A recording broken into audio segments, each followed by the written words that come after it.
Monsieur le ministre, c'est chez mon ami Jules Dupré, à l'Isle-Adam, que j'ai appris l'insertion au journal officiel d'un décret qui me nomme chevalier de la Légion d'honneur.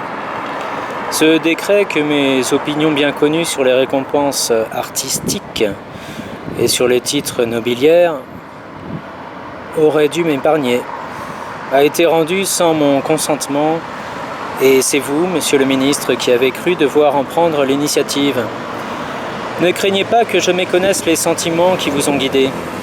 Arrivant au ministère des Beaux-Arts, après une administration funeste, qui semblait s'être donnée à tâche de tuer l'art dans notre pays, et qui serait parvenue par corruption ou par violence, s'il ne s'était trouvé çà et là quelques hommes de cœur pour lui faire échec.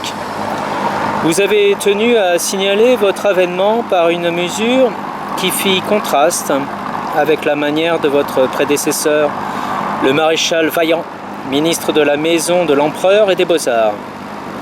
Ces procédés vous honorent, mais permettez-moi de vous dire qu'il ne saurait rien changer, ni à mon attitude, ni à mes déterminations.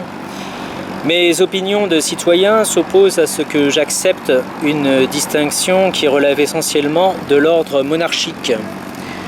Cette décoration de la Légion d'honneur que vous avez stipulée en mon absence est pour moi, mes principes la repoussent.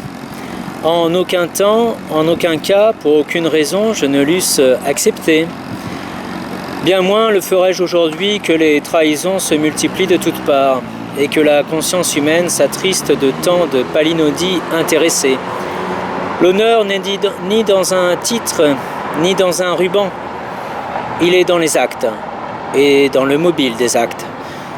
Le respect de soi-même et de ses idées en constitue la majeure part. Je m'honore en restant fidèle aux principes de toute ma vie. Si je les désertais, je quitterais l'honneur pour en prendre le signe. Mon sentiment d'artiste ne s'oppose pas moins à ce que j'accepte une récompense qui m'est octroyée par la main de l'État. L'État est incompétent en matière d'art. Quand il entreprend de récompenser, il usurpe sur le droit de public. Son intervention est toute démoralisante, funeste à l'artiste, qu'elle abuse sur sa propre valeur, funeste à l'art qu'elle enferme dans des convenances officielles et qu'elle condamne à la plus stérile médiocrité. La sagesse pour lui est de s'abstenir.